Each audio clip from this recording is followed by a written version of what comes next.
こんにちは、サムディです。今日はゾウシモスマナダイバーの解説をしていきます。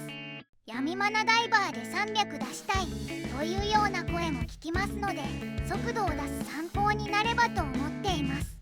もちろん動き方の基礎も解説しますので、これから闇マナを触る方やゾウシモスがない方にもぜひ見てほしいです。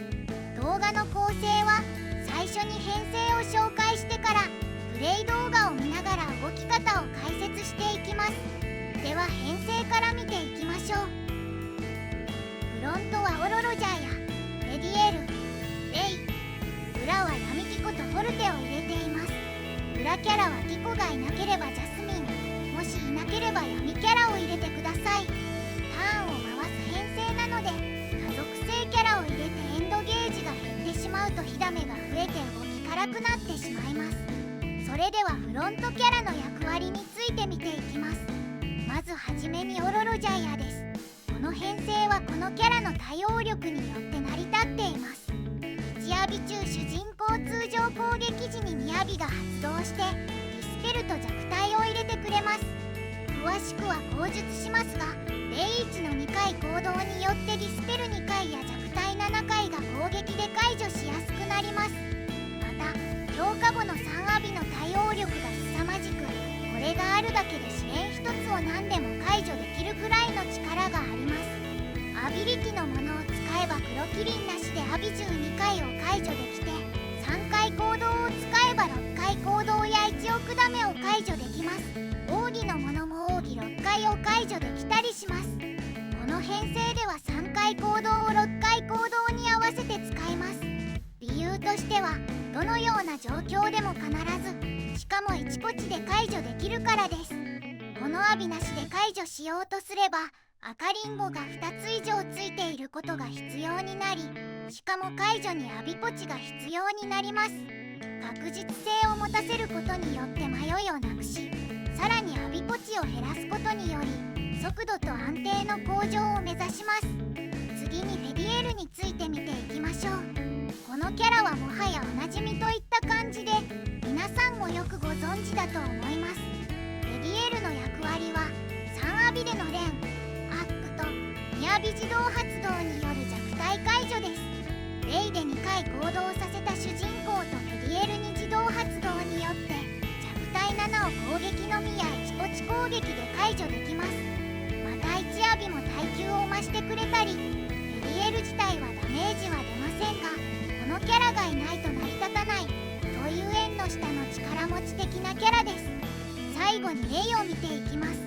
レイの役割は1アビでの主人公2回行動、3アビでの解除不可能な予兆のスルー、4アビでのリンゴやリンゴ解除時のデバフ飛ばしになります。レイ1で主人公を2回行動させることにより常時ワイルドマギカ状態を作り出しダメージを底上げします。オロロジャイアとハデス超越のおかげでオロ1時には攻撃のみで CT 予兆が解除でき、オロ1が切れていても弱体は1ポチなりハデス召喚で解除できます。レイで主人公を2回行動させることから積むアビは追撃アビ2つとクリアオールになっています。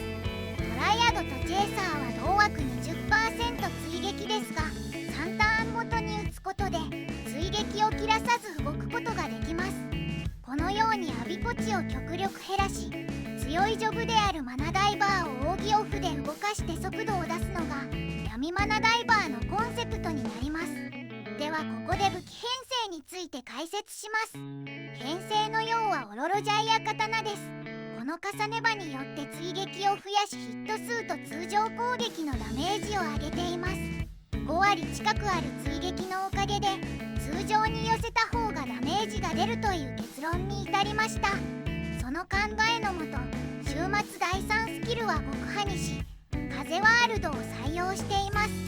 それ以外の武器ですが、シューニャは火力枠として1枠で働く力が最も大きいため、フェディアリはアビを1本は持った方がダメージが出るため、マジェは剣士で耐久を持ってターンをできるだけ回すため、極保湿へはダメ上限とボルテージでの火力確保のために入れています。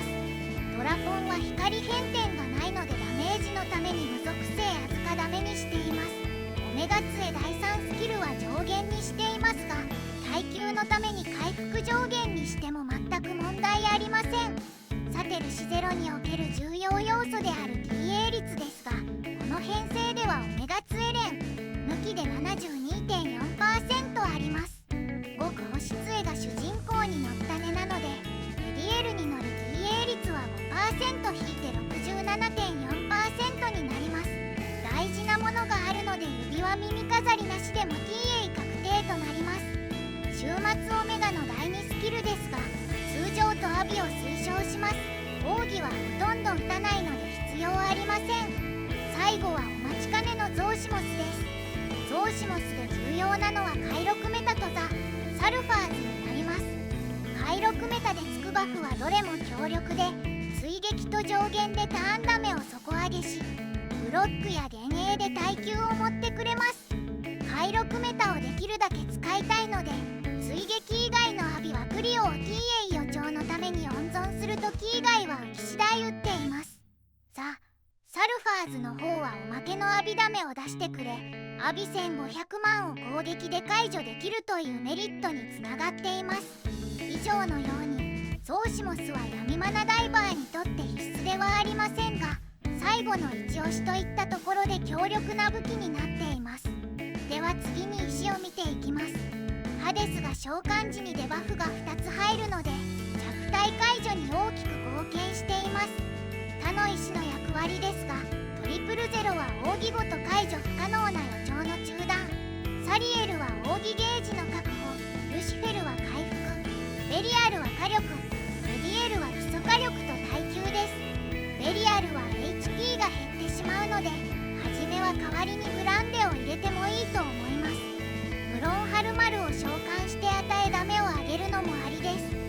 ここまで編成を見てきましたが、コンセプトとしてまとめると、ターンを回して通常攻撃とアビダメでダメージを出す編成になります。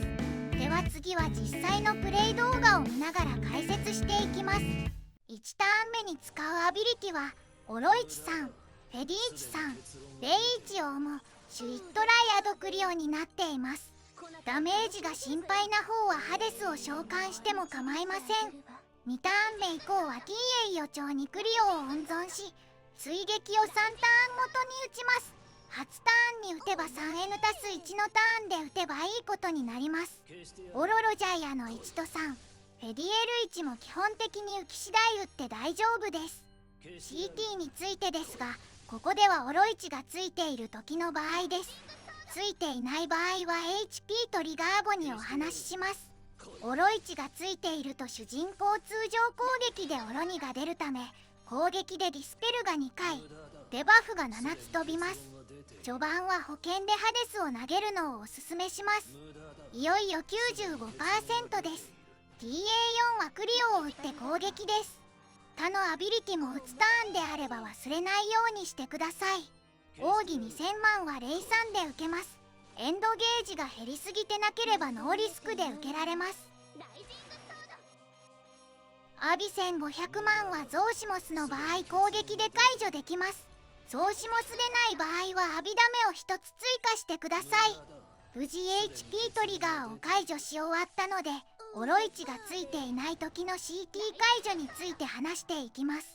弱体はオロイチなしだと攻撃で5個出るので、ハデス追加で7つになります。ディスペルの方は通常攻撃で解除できないので、オロ2を打って霊陽儀を打つと2つになって解除できます。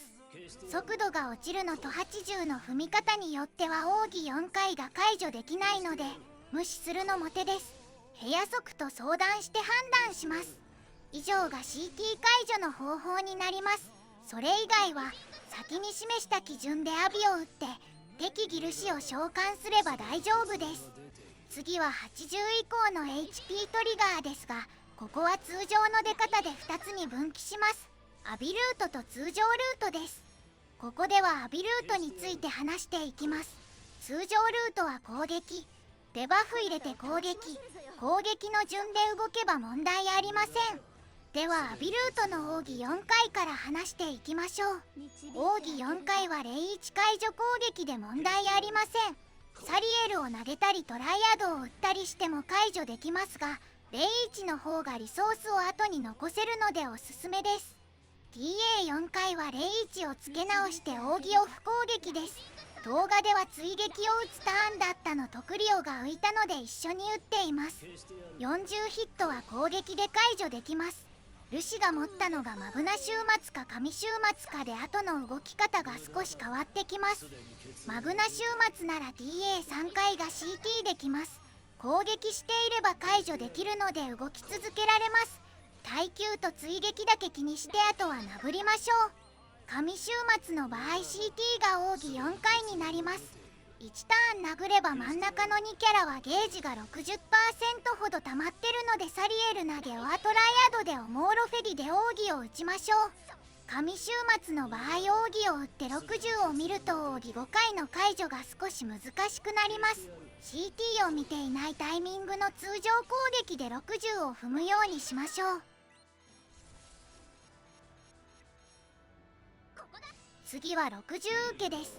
ターンをしっかり回していればレイさんが浮いているのでそれで受けます。浮いてなくてもデバフが入っていれば元受けで耐えられます。60でリンゴがつきますが、キリンゴは扇5まで解除しないようにしてください。回復できなくなるので3ターン動いたら飛んでしまいます。心配な方は6回行動まで解除しなくて大丈夫です。60から6回行動解除までは3ターンごとに追撃のことは考えなくて大丈夫です。55までは生存第一に考えましょう。またオロロ市も3500万まで温存してください。55までたどり着きました。ここから55試練の解説をしていきます。奥義5は取り0票で01を解除しなくとも3人で5回打てます。次の6回行動にはオロロジャイアさんの3回行動を使います。01を付け替えなくていいようにフェディエルにつけて6回行動を解除します。ここでポイントですが、04でターンを飛ばすことでアビ召喚のリキャストをリセットしビンゴのターンを飛ばしています。3500万からは動きを固定して解除できます。6回行動のターンに回6メタを2にしておくと後が楽です。ここでオロ1を切ってルシとチェイサー以外のシュアビを全部切ります。弱体のために前のターンまでオロ1を温存していました。これで攻撃で7つでバフが出ます。フェディニを押せば10回なんですが弱体耐性ダウンが入っていない場合があります。念のため派です。心配ならオロにも打つと良いでしょう。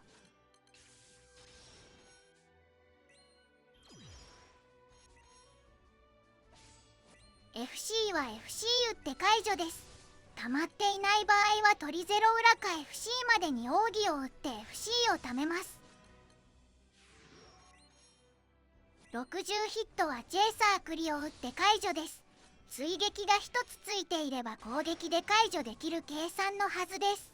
あとはいわゆる可食部というやつです。ひたすらターンを回してダメージを稼ぎます。 CT は弱体とディスペルですのでオロ1がついてる時ついてない時の2パターンで対処しましょう。オロ1がついているか追撃がついているかを確認し攻撃していきましょう。ここから20まで時間がありますので改めて通常ルート&マグナ週末を引いた場合の FC 対処について話していきます。この条件だと普通通りに動けば FC ゲージが足りません。ですので取り0裏で中断するか FC ゲージを貯めなくてはいけません。取り0裏が安定しますがその分20で奥義6を引いた時は防御が解除されてからレイさん下攻撃が解除されてからガード受けというやり方を取らなくてはなりません。できれば避けたいので FC を貯めたいのですが奥義5から FC までに貯めるのは慣れが必要です。ですので80までに1回フルチェしておくのをおすすめします。タイミングはディスペル2回か奥義2000万の時がいいでしょう。こうすればもし通常ルート&マグナ週末を引いても FC ゲージは溜まってるので問題なしです。さて説明している間に20になりました。スタンプを待って突入します。エンドゲージが3本以上あれば無属性1万が飛んでくるだけなので、その分の HP を確保して殴って大丈夫です。ガードする必要はありません。今回はアビ12を引きました。浮いてるアビを切って黒キリンを切って解除です。03を残せば FC を1回透かせます。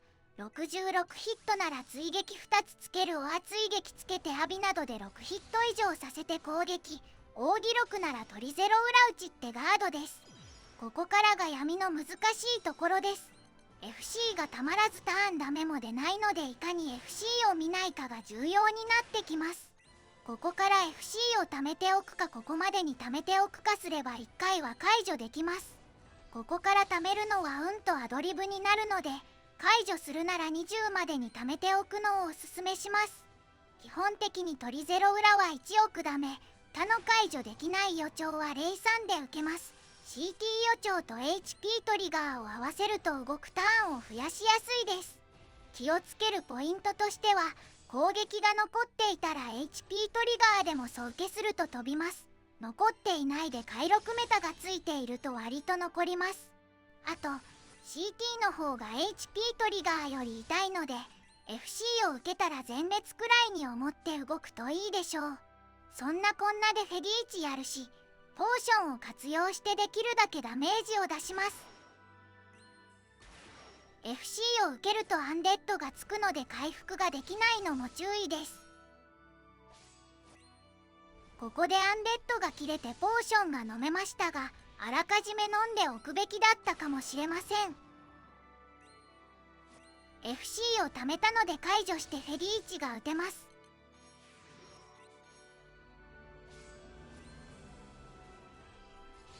99ヒットはどうやっても出ないので諦めて総受けします。元受けしてもトリガーが弱いのか飛ばないことが多いです。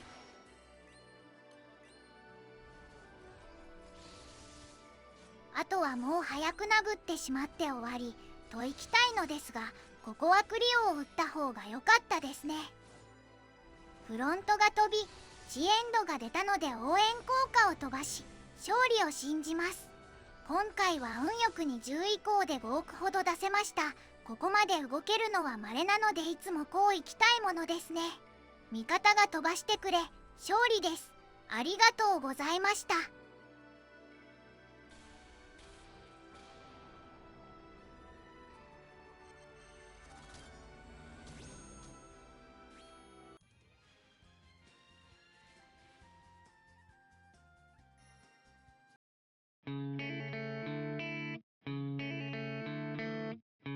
改めてアビをまとめますと、追撃は3ターンごと、主アビはクリオ以外浮気次第、クリオも TA4 以降は浮き次第、オロさんの3回行動を6回行動で、同じく6回行動でレイ4、60% からオロ1は3500万まで温存。余裕があれば6回行動解除時に解録メタに。